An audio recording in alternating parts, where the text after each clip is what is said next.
Hello everyone, Rexlent here. In this video, I'll briefly cover the classes in PGR as well as tips on forming teams at a beginner's level, and let's get straight into it. As you may have noticed by now, PGR characters are split into 3 classes: Tank, Support, and Attacker.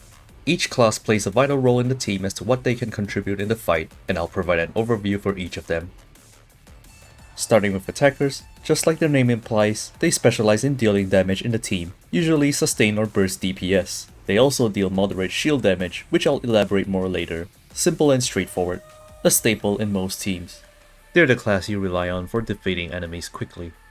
Their skills are also straightforward, and they all have one thing in common: doing even more damage. And that concludes the Attacker class.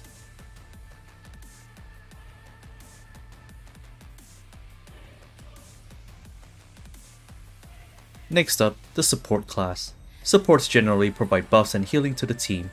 Sometimes they may also carry debuff abilities at higher levels or with certain signature weapons. They deal moderate damage and shield damage in general, and are still formidable enough in taking down foes. They are extremely crucial in high difficulty content in ensuring that your character's HP does not fall to 0. Most of their healing usually comes from either their QTE, Signal Orb, Core, or Ultimate. Be sure to inspect their skills to see how they heal and the stat they're skilled off of.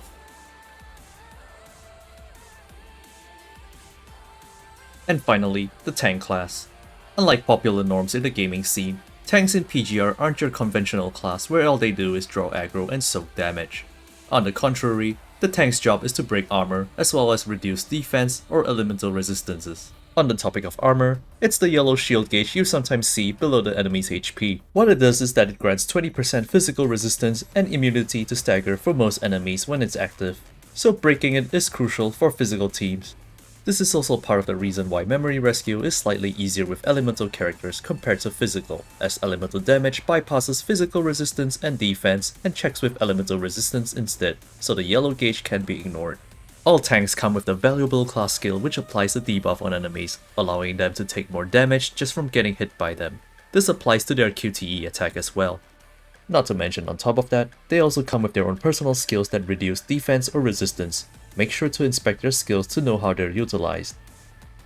So in other words, tanks are essential in the team as they enable everyone else to do more damage to the enemies and sometimes also provide crowd control abilities. Having said these, you should already have an idea what the usual team composition is. Tanks usually have a place in the team at all times, followed by Attacker and Support. As Global is still in its infancy from the time of this posting, the proper teams are not implemented yet, so it's fine to mix and match and experiment with them. As your PGR account matures, the finalized team builds tend to be one of each class of the same element.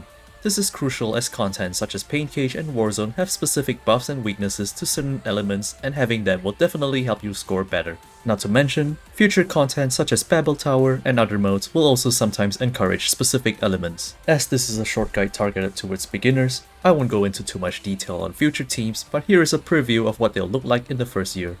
Starting from top to bottom, B-Liv, Rosetta, and Alpha for physical team, S Bianca, A Liv, and A Chrome for lightning team, S Karen, S Nanami, and A Sophia for fire team, A Vera, A Watanabe, and S Kamui for dark team, and Watanabe can be replaced by S Luna at a later date, S Lucia, B Lucia, and A Changyu for ice team.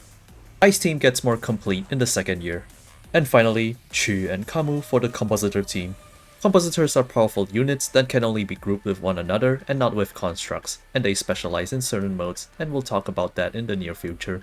And that's the end of this tutorial. I hope that it has been helpful to you in learning something new about the basics in team and compositions in PGR. Essential links are in the description below, and consider leaving a like, comment, and subscribe to my channel, and I'll see you in the next video.